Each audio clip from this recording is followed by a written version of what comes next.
وأعطونا وأعطونا طاياكم هداياكم الله يا سادة من الرحمن يغشاكم ولا خيبتم ظني فحاشاكم وحاشاكم سلام الله يا سادة من الرحمن يغشاكم سعدنا إذ آتيناكم وفزنا حين زرناكم سلام الله يا سادة من الرحمن يغشاكم فقوموا واشفعوا فينا إلى الرحمن مولاكم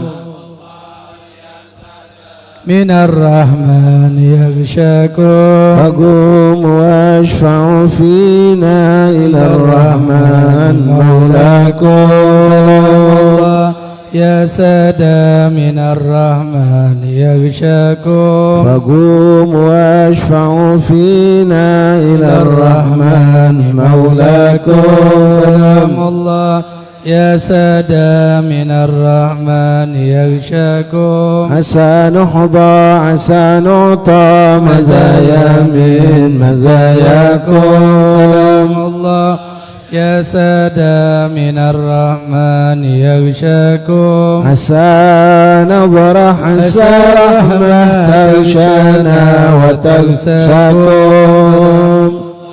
يا سادة من الرحمن يغشاكم سلام الله حياكم وعين الله ترعاكم سلام الله يا سادة من الرحمن يغشاكم وصلى الله مولانا وسلم ما أتيناكم سلام الله يا سادة من الرحمن يغشاكم على المختار شافعنا ومنقذنا وإياكم الله يا سادة من الرحمن يغشاكم سلام الله يا سادة من الرحمن يغشاكم سلام الله يا سادة من الرحمن يغشاكم تحيات المباركات الصلوات الطيبات لله. السلام عليك أيها النبي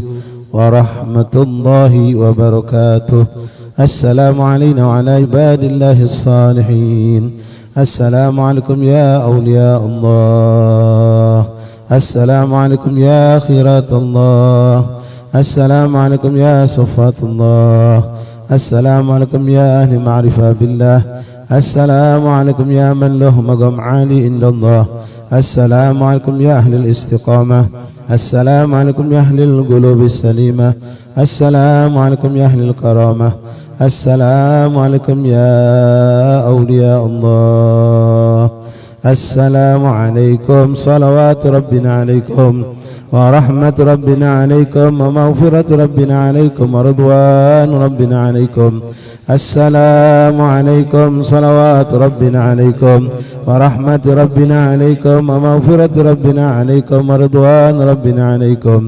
السلام عليكم صلوات ربنا عليكم ورحمة ربنا عليكم ومغفرة ربنا عليكم ورضوان ربنا عليكم. السلام عليكم يا أهل القبور وآتاكم ما توعدون وإنا إن شاء الله بكم لاحقون. نسأل الله لنا ولكم العافية. السلام عليكم يا أهل لا إله إلا الله. من أهل لا إله إلا الله كيف وجدتم لا إله إلا الله؟ بحق لا إله إلا الله اجعلنا ووالدينا ومشايخنا وأهلنا وأولادنا وذرياتنا وطلابنا وتلامذتنا وأهل مجالسنا من أحسن إلينا وذوي الحقوق علينا ومن حضر معنا خاصة من وبعنا من أوصانا بالدعاء اجعلنا وإياهم أجمعين من خواص أهل لا إله إلا الله. واحشرنا وإياهم في زمرة من قال لا إله إلا الله محمد رسول الله صلى الله عليه وسلم. اللهم رب الأرواح الباقية والأجسام البالية والعظام النخرة والشعور المتمزقة التي خرجت من الدنيا وهي بك مؤمنة، أدخل اللهم عليهم روحا منك وسلاما منا. آمين. السلام عليكم إخواننا من المسلمين والمؤمنين، يرحم الله منكم المتقدمين والمتأخرين، آنس الله وحشتكم ورحم غربتكم وكتب حسناتكم وتجاوز عن سيئاتكم، واجمعنا وإياكم في مستقر رحمته يا واسع المغفرة اغفر لنا ولهم، يا واسع المغفرة اغفر لنا ولهم، يا واسع المغفرة اغفر لنا ولهم. اللهم إنا وقفنا في مشهد هؤلاء أوليائك ولنا حاجات يا الله، ولنا مطالب ولنا مقاصد ولنا آمال أملناها. نسألك اللهم أن تقضي لنا الحاجات وتؤجل لنا بالمطالب وتبلغنا جميع المقاصد والآمال، إنك سميع قريب مجيب الدعوات وقاضي الحاجات وغافر الذنوب والخطيئات، إنك على كل شيء قدير. Udah ikhwan, kita duduk pada para syiban, para habaib asatis, walaupun muda jatuh naik ke atas, dan minta tolong ikhwan penuhkan sisi bagian kiri, dipenuhkan bagian kiri, naik ke atas, maju ke depan, naik ke atas, maju ke depan, naik lagi, penuhkan lagi, maju lagi, maju. Sebelah kiri penuhkan dulu, tolong. Ikhwan yang di belakang, min fadlikum, bangun pindah ke depan sini, nggak apa-apa.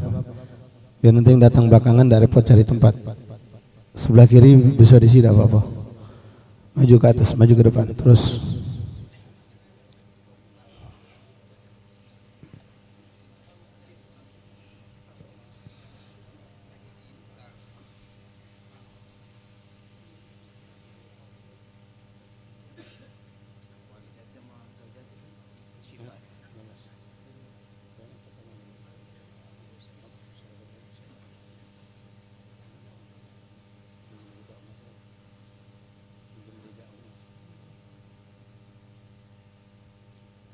تفضل حبايب.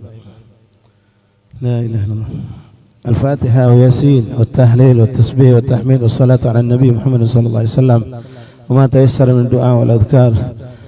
نهديها نقدم ثواب هذه القراءة إلى رسولنا شفينا قرة عيننا سيدنا رسول الله محمد بن عبد الله صلى الله عليه وسلم، أهل البيت وأزواجه وذريته وأنصاره وأصحابه وأحبابه أجمعين، ثم إلى أرواح كافة أولى مقرن في مشارق الأرض إلى مغربها برها وبحرها، ثم إلى أرواح كافة أولى مقربين أهل هذا البلد، أهل فلم من دار السلام خاصة، خصوصا خاص من دفن في هذا المقبرة كم بنقتي ومن حوله كلهم أجمعين، أن الله يتغشاهم بالرحمة وفضل الجنة، أن الله يدعو علينا من بركاتهم وأسرارهم وأنوارهم علومهم كلمات من فاتم الدين والآخرة، ثم إلى أرواح والدينا ووالديكم وأمواتنا وأمواتكم وأموات المسلمين أجمعين، أن الله يدخل في قبورهم روحا والريحان والبشارة والعمان فشط الرضوان، جعل قبورهم روضة من الجنان، وأعلن أن الله يتقبل منا منكم الجميع ما عملنا من هذه الزيارة، ويأجلنا بالبشارة والإشارة، تكرم علينا كلمة تكرمت ببارك الصالحين، نوينا يا الله بهذه الزيارة من وآباؤنا وأسلافنا الصالحون، إن زيارة أوليائك وأصحابك يدخل نياتنا في نياتهم وأعمال في أعمال وأخلاق وأخلاق، تكرم عليهم ما تكرمت إليهم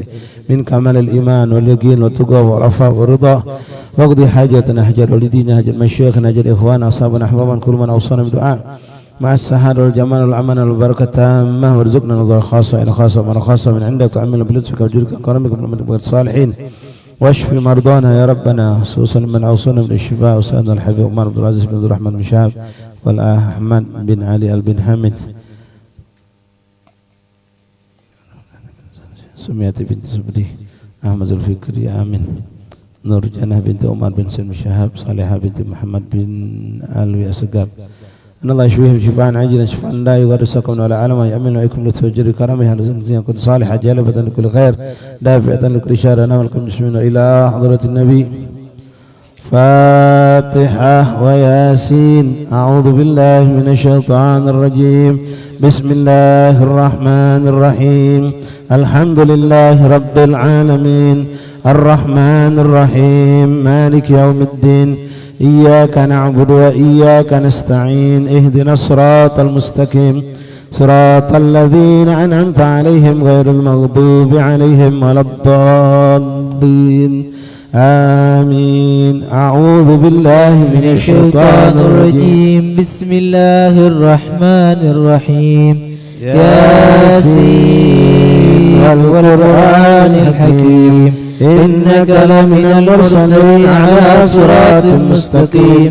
تنزيل العزيز الرحيم لتنذر قوما ما أنذر آباؤهم فهم غافلون.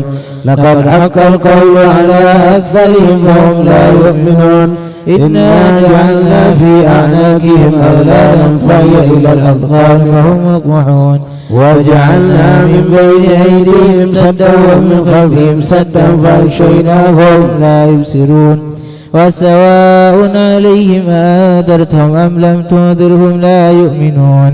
إنما تنذر من اتبع الذكرى خشي الرحمن بالغيب فبشره بمغفرة وأجر كريم. إنا نحن نحيي الموتى ونكتب ما قدموا وآثارهم وكل شيء أحصيناه في إمام مبين. واضرب لهم مثلا أصحاب القرية إذ جاءها المرسلون إذ أرسلنا إليهم 2 فكذبوهما فعززنا بثالث مرسلون. قالوا ما أنتم إلا بشر مثلنا وما أنزل الرحمن من شيء إن أنتم إلا تكذبون. قالوا ربنا يعلم إنا إليكم لمرسلون وما علينا إلا البلاغ المبين. قالوا إنا تطيرنا بكم لئن لم تنتهوا لنرجمنكم وليمسنكم منا عذاب أليم. قالوا طائركم معكم وإن ذكرتم بل أنتم قوم مسرفون. وجاء من أقصى المدينة رجل يسعى قال يا قوم اتبعوا المرسلين اتبعوا من لا يسألكم أجرا وهم مهتدون. وما لي لا أعبد الذي فطرني وإليه ترجعون. أتخذ من دونه آلهة إن يردني الرحمن بضر لا تغن عني شفاعتهم شيئا ولا ينقذون. إني إذا لفي ضلال مبين. إني آمنت بربكم فاسمعون. قيل ادخل الجنة قال يا ليت قومي يعلمون بما غفر لي ربي وجعلني من المكرمين. وما أنزلنا على قومه من بعده من جند من السماء وما كنا منزلين. إن كانت إلا صيحة واحدة فإذا هم خامدون. عن العباد ما يأتيهم من رسول إلا كانوا به يستهزئون. ألم يروا كما أهلكنا قبلهم من القرون أنهم إليهم لا يرجعون. وإن كل لما جميع لدينا محضرون. وآية لهم الأرض الميتة أحييناها وأخرجنا منها حبا فمنه يأكلون. وجعلنا فيها جنات من نخيل وأعناب وفجرنا فيها من العيون ليأكلوا من ثمره وما عملته أيديهم فلا يشكرون. سبحان الذي خلق الأزواج كلها مما تنبت الأرض ومن أنفسهم ومما لا يعلمون. آية لهم الليل نسلخ منه النهار فإذا هم مظلمون. والشمس تجري لمستقر لها ذلك تقدير العزيز العليم. والقمر قدرناه منازل حتى عاد كالعرجون القديم. لا الشمس ينبغي لها أن تدرك القمر ولا الليل سابق النهار وكل في فلك يسبحون. وآية لهم أنا حملنا ذريتهم في الفلك المشحون وخلقنا لهم من مثله ما يركبون. وإن نشأ نغرقهم فلا صريخ لهم ولا هم ينقذون إلا رحمة منا ومتاعا إلى حين. وإذا قيل لهم اتقوا ما بين أيديكم وما خلفكم لعلكم ترحمون. وما تأتي من آيات من آيات ربهم إلا كانوا عنها معرضين. وإذا قيل لهم أنفقوا مما رزقكم الله قال الذين كفروا للذين آمنوا ونطعم من لو يشاء الله أطعمه إن أنتم إلا في ضلال مبين ويقولون متى هذا الوعد إن كنتم صادقين صيحة واحدة تأخذهم وهم يخصمون فلا يستطيعون توصية ولا إلى أهلهم يرجعون ونفخ في السور فإذا هم من الأجداث إلى ربهم ينسلون قالوا يا ويلنا من بعثنا من مرقدنا هذا ما وعد الرحمن وصدق المرسلون إن كانت إلا صيحة واحدة فإذا هم جميع لدينا محضرون فاليوم لا تظلم نفس شيئا ولا تجزون إلا ما كنتم تعملون إن أصحاب الجنة اليوم في شغل فاكهون هم وأزواجهم في ظلال على الأرائك متكئون لهم فيها فاكهة ولهم ما يدعون سلام قولا من رب رحيم وامتازوا اليوم أيها المجرمون ألم أعهد إليكم يا بني آدم ألا تعبدوا الشيطان إنه لكم عدو مبين وأن اعبدوني هذا صراط مستقيم ولقد أضل منكم جبلا كثيرا فلم تكونوا تعقلون هذه جهنم التي كنتم توعدون اصلوها اليوم بما كنتم تكفرون اليوم نختم على أفواههم وتكلمنا أيديهم وتشهد أرجلهم بما كانوا يكسبون ولو نشاء لطمسنا على أعينهم فاستبقوا الصراط فأنى يبصرون ولو نشاء لمسخناهم على مكانتهم فما استطاعوا مضيا ولا يرجعون ومن نعمره ننكسه في الخلق أفلا يعقلون